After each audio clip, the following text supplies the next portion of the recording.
Welcome back to Trust Your Oats. I'm your host, and this is episode 7, Trust the Batch. In our last episode, we walked through the mill, the dedicated gluten-free facility where raw oats become rolled oats, steel-cut oats, and oat flour.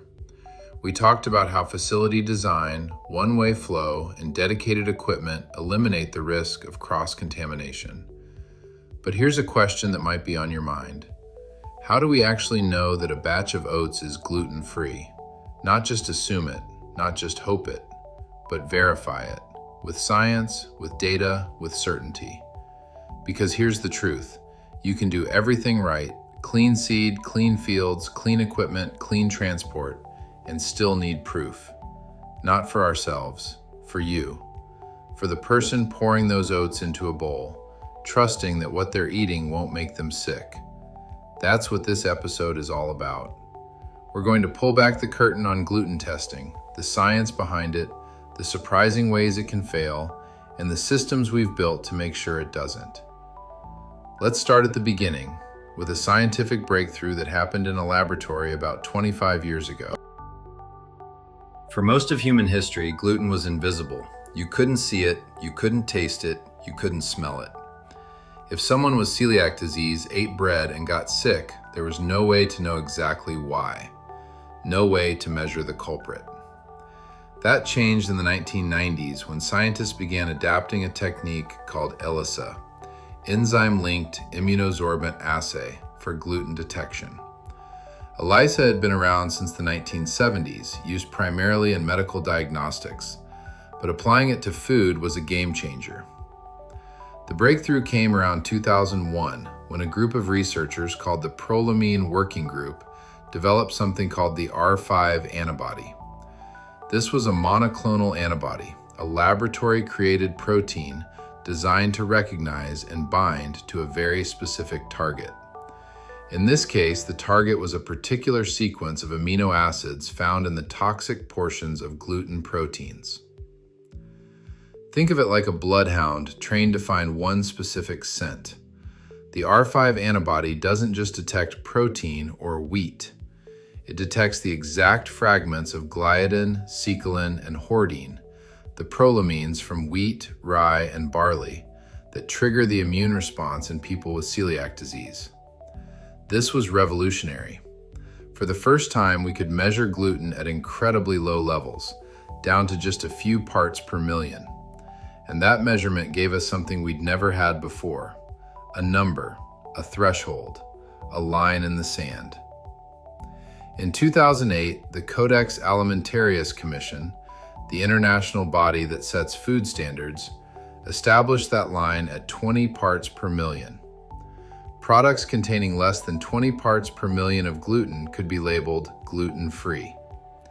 The FDA adopted this standard in 2013, and it became law in 2014. But where did that number come from? Why 20 and not 10 or 50 or 100? The answer lies in a series of clinical studies conducted over the previous decade. Researchers like Dr. Carlo Cattasi and his colleagues conducted controlled trials where celiac patients consumed measured amounts of gluten over extended periods. What they found was nuanced but clear. Most people with celiac disease could tolerate up to about 10 milligrams of gluten per day without experiencing intestinal damage. Some could handle more, 30 or even 50 milligrams. Others were more sensitive and needed to stay below 10. Now, 10 milligrams sounds tiny, and it is, but here's how it translates to food. If you eat about 500 grams of food per day, a little over a pound, and all of it contains 20 parts per million of gluten, you'd consume exactly 10 milligrams. The math works out. The 20 parts per million threshold was designed to keep daily gluten intake below the level that would harm most celiac patients. But, and this is important, the Gluten-Free Certification Organization, GFCO, chose to set their standard even lower, 10 parts per million. Half the FDA limit. Why? Because they wanted an extra margin of safety. Because they knew that some people are more sensitive than others. and because they understood something that we'll talk about next. When it comes to oats, averages can be deceiving. Here's something that most people don't realize about gluten contamination in oats. It doesn't behave like you'd expect. Let me explain with an analogy. Imagine you're making lemonade. You squeeze some lemons, add water, stir in sugar. If you stir it well, the sugar dissolves evenly throughout the pitcher. Every glass you pour has the same sweetness. That's called homogeneous distribution. The sugar is spread uniformly through the liquid. Now imagine something different. Imagine you're filling a jar with sand, and somewhere in that sand, you drop a few marbles. You shake the jar, but the marbles don't dissolve. They don't spread out, they stay whole, concentrated in specific spots. If you scoop out a handful of sand, you might get a marble, or you might not. It depends entirely on where you scoop. Gluten contamination in oats is like those marbles. It's not dissolved, it's not spread evenly. It comes from individual kernels. A single wheat berry here, a barley grain there, mixed in among thousands of oat kernels. Scientists call this kernel-based contamination, and it creates a problem that simple testing can miss. Here's how it works in practice. Let's say you have a batch of oats. You take a sample, maybe 100 grams, grind it up, extract the proteins, and run an ELISA test. The result comes back at 8 parts per million, well under the 20 parts per million limit. Well under even the 10 parts per million GFCO standard. Looks great, right? But here's what that 8 parts per million actually represents. It's an average. You've blended together thousands of oat flakes, most of which have 0 gluten, with perhaps 1 or 2 flakes that came from a contaminated kernel. That one kernel might contain 500 or 1,000 parts per million of gluten. But when you grind it up with thousands of clean flakes, the average comes out low. The problem is, you don't eat averages, you eat servings. And if your serving happens to contain that one contaminated flake, the one that got diluted in the average, your actual exposure could be 30, 40, even 50 parts per million, well above the safe threshold. This isn't theoretical. Research has documented it repeatedly. One study, published in the International Journal of Food Science and Technology, found that oat samples initially testing between 5 and 20 parts per million, apparently compliant, actually exceeded 20 parts per million when researchers tested multiple subsamples from the same batch. Nearly half of the samples that looked safe on first test were actually non-compliant when examined more carefully. Another analysis, conducted by Gluten-Free Watchdog over more than a decade, found that 11% of oat-containing foods tested at or above 5 parts per million of gluten. In 2022, that number spiked to 35%, likely due to drought conditions that increased weed contamination in fields. And here's the most sobering statistic. Studies of conventional oats, oats not grown under purity protocol, have found that 88% exceed the 20 parts per million threshold. Even among oats labeled gluten-free, 75% have been found to contain detectable gluten. This is why testing methodology matters as much as the test itself. If you only test composite samples, large blended averages, you might miss the problem entirely. The contamination gets diluted, hidden in the math. The solution is what scientists call attribute-based sampling. Instead of testing one big blended sample, you test multiple individual portions, ideally at the serving size level. You're not just asking what's the average gluten content. You're asking what percentage of servings exceed the threshold. It's more expensive, it takes more time, it requires more tests, but it's the only way to truly understand what's happening in a batch of oats. And this is exactly why purity protocol matters so much. By preventing contamination from the very beginning, clean seed, clean fields, clean equipment, clean transport, we're not just lowering the average, we're eliminating the contaminated kernels that create those dangerous spikes in the first place. But we don't just trust the process, we verify it at every stage, with multiple layers of testing that would catch a problem even if one layer failed. Let me take you inside the testing process, because understanding how gluten testing actually works helps you understand why we do it the way we do. The workhorse of gluten detection is still ELISA, the same basic technology developed in the 1990s, refined and improved over decades. Here's what happens when we test a batch of oats. First, we take a sample. Not just one scoop from the top of the bin, but multiple samples from different locations. Top, middle, bottom, different sides. We're trying to capture the variability in the batch, not just one convenient spot. Those samples get ground into a fine powder. Then comes extraction. We add a solution that pulls the gluten proteins out of the food matrix and into a liquid we can test. This step is critical. If you don't extract the gluten properly, you'll underestimate how much is there. The extract goes into a micro-well plate, a small plastic tray with dozens of tiny wells, each one coated with antibodies. These are the R5 or G12 antibodies I mentioned earlier, designed to grab onto gluten fragments like a lock grabbing a key. We add the sample to the wells and let it incubate. If there's gluten in the sample, it binds to the antibodies on the plate. Then we wash away everything that didn't bind and add a second antibody. This one attached to an enzyme that produces a color change. The more gluten that bound to the plate, the more enzyme is present and the stronger the color. A spectrophotometer measures the color intensity and compares it to a standard curve, a series of samples with known gluten concentrations. That comparison gives us our number, parts per million.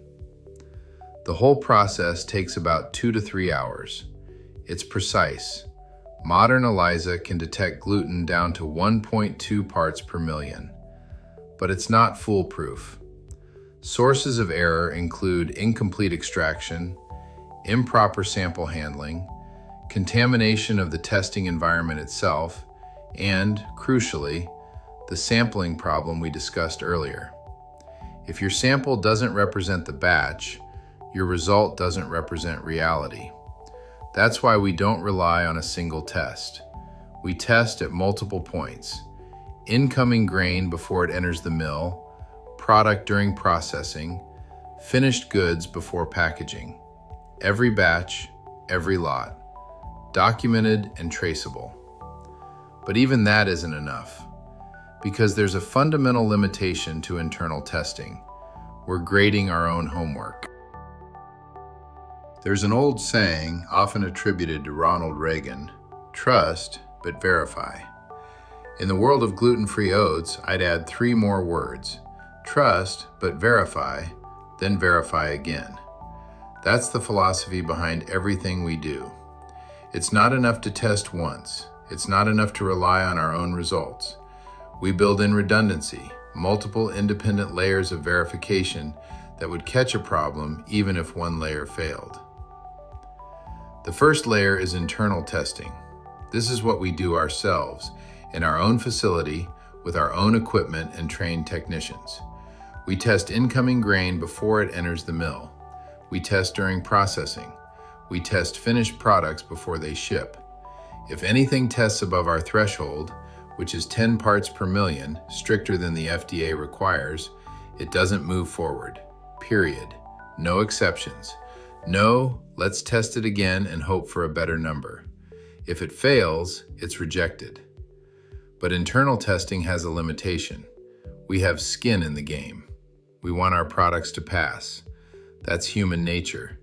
And that's why external verification matters. External verification means bringing in independent third parties, people and organizations with no stake in whether our products pass or fail, to confirm what our internal testing shows. This takes several forms. First, there's third-party laboratory confirmation. We regularly send samples to accredited external labs, laboratories certified to ISO 17025 standards, the international benchmark for testing competence. These labs use the same ELISA methods we do, but they provide an independent check. If our internal test says a batch is below 10 parts per million and an external lab confirms it, That's two independent data points saying the same thing. That's not redundancy for its own sake. That's confidence. Second, there's certification. We're certified by GFCO, the gluten-free certification organization. And GFCO certification isn't just a logo you put on a package. It's not a one-time audit you pass and forget about. It's an ongoing relationship with one of the most rigorous verification programs in the industry. GFCO's certification process involves 80 distinct verification steps. 80. That includes reviewing every ingredient we use for gluten risk, auditing our facility, not just once, but annually, requiring us to submit quarterly testing results, conducting proficiency testing to make sure our own testing methods are accurate, and perhaps most importantly, conducting their own surveillance testing. Here's what that means. GFCO doesn't just trust our results. They go to stores, buy our products off the shelf, the same products you'd buy, and test them independently. Random products, random times, no warning. If a certified product ever tests above 10 parts per million, they have the authority to require immediate corrective action, up to and including pulling our certification entirely. This is what verified gluten-free actually means. It's not a marketing claim. It's not a feel-good label. It's a system of overlapping checks, internal and external, routine and random, predictable and surprise, all designed to catch any problem before it ever reaches you. Think of it like the safety systems on an airplane. There's not just one backup, there are backups for the backups. Redundancy isn't inefficiency, it's how you build confidence in a system where failure isn't acceptable. And that confidence is what we're really offering. Not just oats, not just products, but the peace of mind that comes from knowing that every batch has been tested, verified, and confirmed by us, by independent labs, and by third-party certifiers who answer to no one but the people they're protecting. Trust, but verify. Then verify again.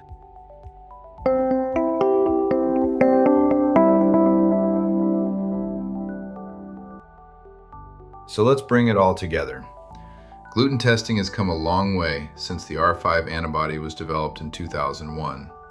Today, ELISA can detect gluten at levels as low as 1 or 2 parts per million, amounts so small they're almost impossible to visualize. But the test is only as good as the sampling behind it.